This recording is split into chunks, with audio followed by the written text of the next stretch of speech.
Welcome back. Mental illness is something that will impact more than 2 in 5 Aussies every year. However, so many still continue to suffer in silence.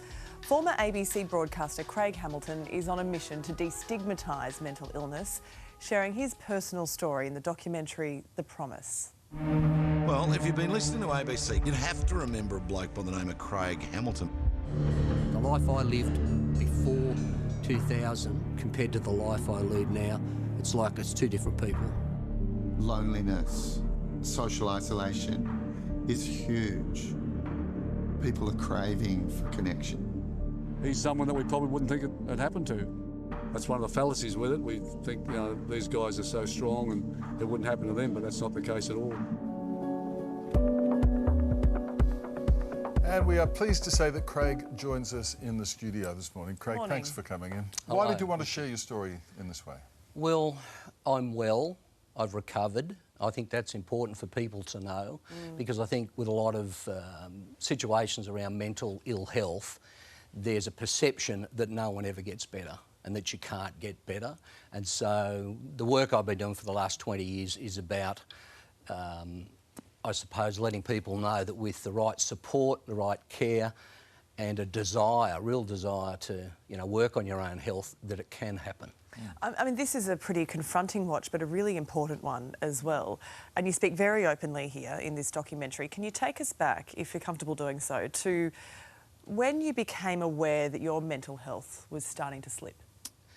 2000, probably early 2000, I started to become depressed. And I was 37 years of age and I'd never been depressed before. And I had no reason to be depressed. I mean, there's nothing in my life that was going wrong. But then my sleep pattern was all over the shop. I'd become socially withdrawn. I couldn't concentrate. I wasn't eating. I had acute anxiety, constant stress, negative thinking. And you're talking to someone who's a born optimist. Really negative thoughts at the time, despairing thoughts, and this went on for 6 or 7 months. And I got no help. I didn't ask for help. I suppose I was the typical Australian male. Yeah, it takes courage, doesn't it, to ask for help. But what would be your advice from your experience to someone who hasn't been able to ask for help, to take that step? It's the most important thing you can do.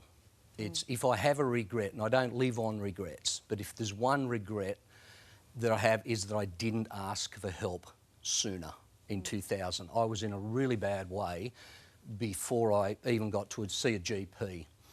And, it's, if I could just share one quick story which underlines, I think, the reason why it's important to get help. I started speaking about my experience probably 15 years ago, and I was speaking at a forum and I was interviewed on radio the day before, and I described what I'd been through, and I said, this is what we're going to be talking about tomorrow night, and right through to suicidal thinking.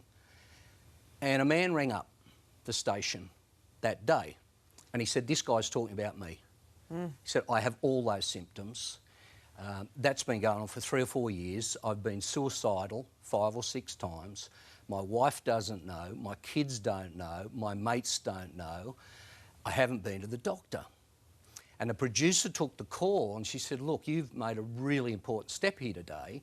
Craig will be off the radio in a second, he'll take you, and have a chat to you. And this guy has just gone, I can't do it, it's too hard. And he hung up. The next night at the forum, I'd finished speaking, standing down the front of the stage, and a girl about 16 walked towards the front of the stage, and she was upset, clearly.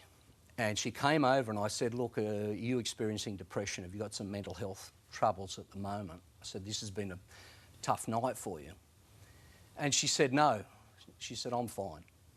She said, I only came tonight to say thank you because the man that rang your radio station yesterday was my father. And as soon as he got off the phone, he told Mum he had depression. He told all of us. Wow. And we got him in and got him some help. That's the power of one conversation. One small connection like that can make such a difference, can't it? You did speak to 60 Minutes back in 2004 with the wonderful Peter Overton about your own story. Let's just have a reminder of that. You remember when you were diagnosed and how you felt when the doctor looked at you and said, you have bipolar disorder? Yes, I do. Remember it clearly. Didn't believe him. Why did you find it so hard to accept the doctor's diagnosis? It's a mental illness, mate. We don't get mentally ill. That's, I don't want that stigma hanging around my neck. I imagine it was all still pretty raw for you at that stage in 2004. How are you today, 20 years on? Look, my health's never been better. I turned 61. I know you can't tell. This year... Well, not a day over 35, I was going to say. Good day in makeup. But I feel better now than I did when I was 35. Yeah.